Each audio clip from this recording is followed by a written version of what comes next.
صلی اللہ علی حبیب محمد وآلہ وصحبہ وسلم۔ بسم اللہ الرحمن الرحیم۔ آج ہم اٹنگن یا تخم اٹنگن بھی اس کو کہتے ہیں، اس کے بینیفٹس کے بارے میں بتائیں گے۔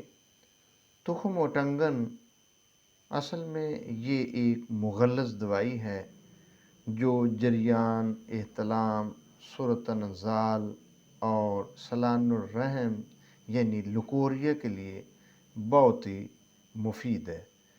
تو اس کو مختلف طریقوں سے استعمال کیا جاتا ہے۔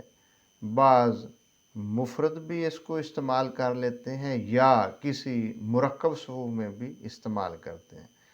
تو یہ مغلظ ہونے کی وجہ سے یہ قوت میں بھی اضافہ کرتی ہے اور کمر درد کو روکتا ہے۔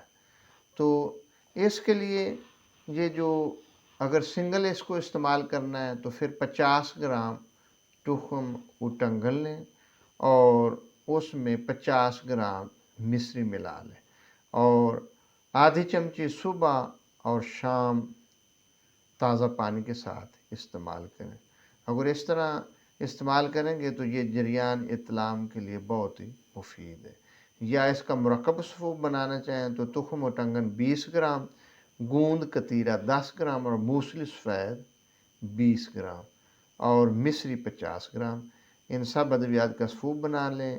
1 چمچ صبح اور شام خالی معدہ دودھ کے ساتھ استعمال کریں تو اس سے جریان، احتلام، سلان الرحم یعنی لکوریا اور کمر درد کے لیے یہ بہت ہی مجرب نسخہ ہے۔